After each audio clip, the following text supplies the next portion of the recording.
69% of business owners are pessimistic or very pessimistic about the fortunes of their businesses this year. 4 out of 10 high street bosses are looking to axe staff this year. Why is that? There are 3 principal reasons. Business rates are going up, employers' national insurance contributions are going up, and the minimum wage is going up. What does that all mean for business? Well, confidence is low. Today, I'm going to speak to 4 business owners about the challenges that they're facing and to see what they think government should be doing for them. Delighted to be here with Jeff Richardson at the Priory Bistro in Guisborough. Jeff's been running this business for 11 years. How's it been going, Jeff? Not very good. It's getting harder and harder to make a living. In fact, we don't make a profit and haven't done for a number of years. We subsidise it to keep the staff employed. Yeah. Hopefully better times will come sometime. Are there any particular policy areas or policies that you would change that had a particularly big impact on your business? Well, VAT is one big area because we pay VAT on our turnover. But as there's no VAT on food, then you find that there's nothing to claim back.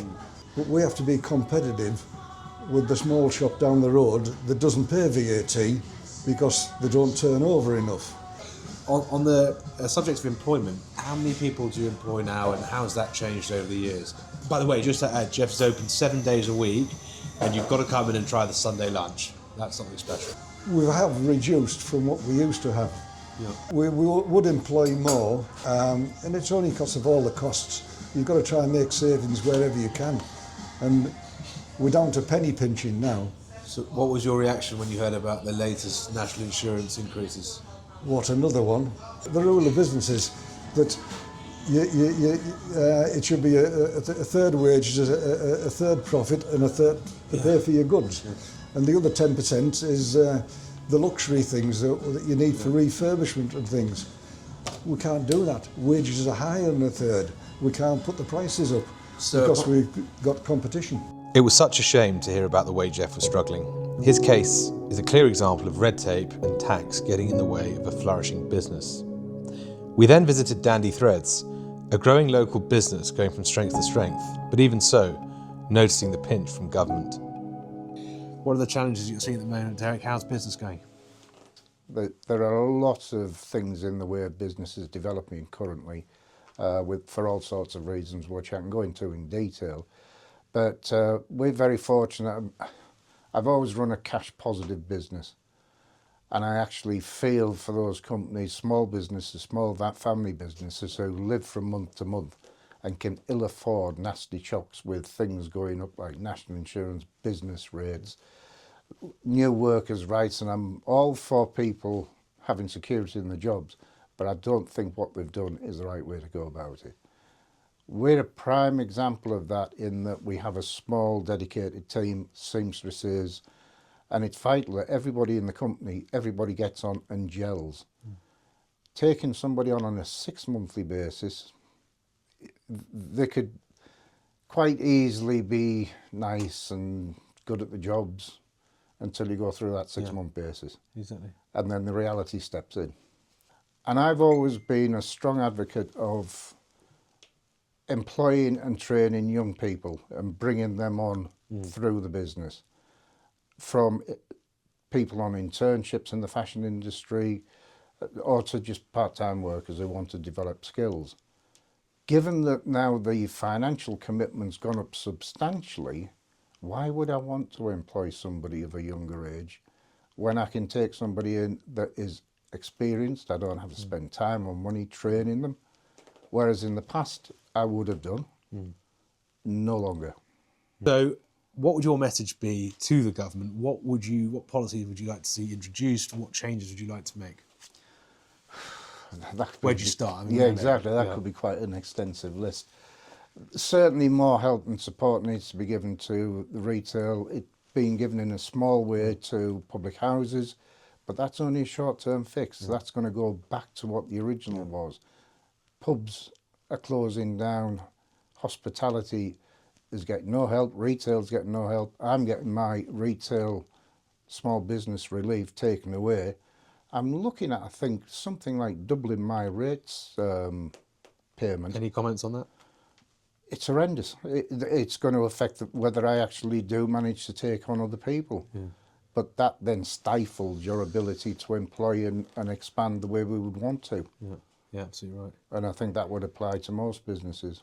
Well, I think on that note, I need to get myself an appointment to get something nice made. Derek, is there anything else before we finish that you'd like to touch on that we haven't touched on yet? I'm a great advocate of all things Guisborough. And I've always said that Guisborough can be a go-to destination for retail and hospitality. But in many ways, the town hasn't helped itself. There's some horrendous dilapidation and signage on businesses in Guisborough. And for this town to be as good as it ought to be, that needs sorting out immediately. So let's take pride. Absolutely. Right. Yeah. After Danby Threads, we popped in to see Julie Hart, a local business owner in Guisborough and a local councillor. She's had to take on extra work just to keep her business going. So Julie, what are some of the challenges that you're seeing at the moment in your business here? Is the money in people's pockets shrinking massively, which is having an impact totally on the local community, and all the small businesses in every high street are the local community. What are the key factors holding you back, or the key changes, I suppose, that are holding you back? Right, national insurance is a massive one. So whether you're an employer of people or not, as the national insurance threshold has gone up, costs have gone up with everything. And what are your plans for the future going forward? Holding on by my fingernails. And that, that is really the truth of it. So what would your message... I don't make a wage out of the shop at the moment.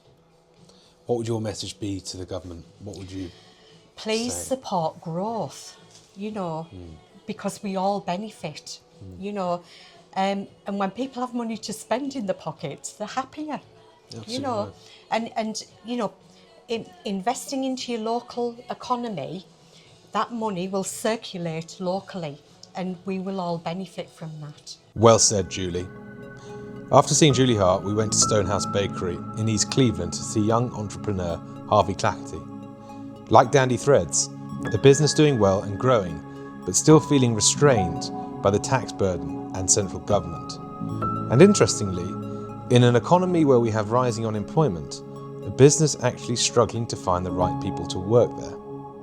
Perhaps for too many, remaining unemployed and claiming welfare is a better choice financially than working. So what we've got here is a family business being taken on by Harvey. Harvey, how's business going at the moment? Good start to the year. Yeah, it's been slow. January, February are quite tough, but when March and the weather starts getting a bit better, things start to open up, people start to order more, but overall good. And what type of baked goods are you selling? So everything really, breads, confectionery, cakes, anything you can think of. Tell us about some of the challenges that you're facing as well. Challenges really fundamentally are staffing. It's the hardest part, finding skilled staff, finding people that are motivated to work, and we've got a great team at Stonehouse Bakery. But a big constraint is finding people that are up for work and wanting to work from the local area.